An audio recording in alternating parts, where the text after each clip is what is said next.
l'État colonial et son administration.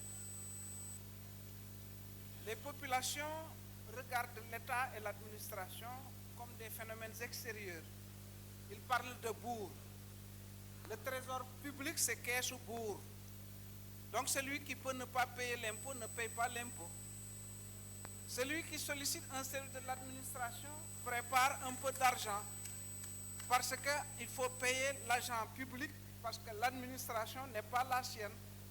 La justice n'est pas sa justice, mais celle du plus fort.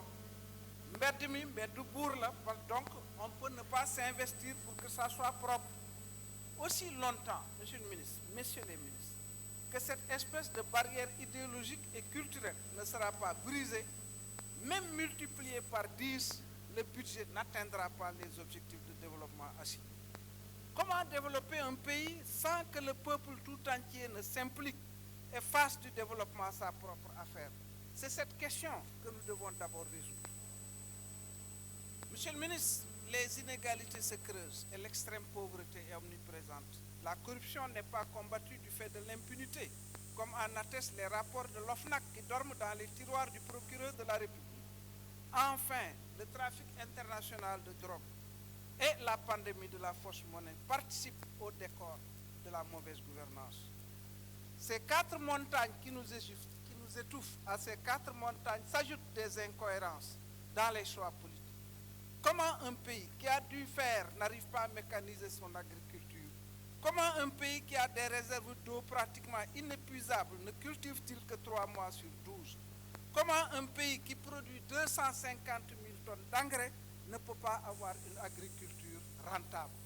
On ne peut donc s'étonner que la part de l'agriculture ne pèse que 15 à 16% dans le PIB, là où elle est à 30 ou 40% dans d'autres pays africains, et que la FAO, encore une fois, lance un cri de détresse pour 900 000 personnes menacées de disette.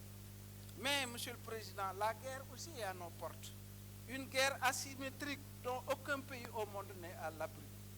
Une guerre qui repose, encore une fois, avec le franc CFA, les rapports entre la France et ses anciennes colonies d'Afrique de l'Ouest, rapports particulièrement décriés par des franges de plus en plus importantes de la population, dont des modèles de la jeunesse africaine, comme l'icône de la musique mandingue, Salif Keïta au Mali.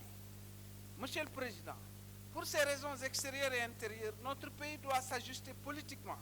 S'ajuster politiquement, c'est parachever les initiatives d'apaisement de l'espace politique, incluant particulièrement la restitution de leurs droits civils et politiques à M. Karim Meïssa Wade et Khalifa Ababacar Sall.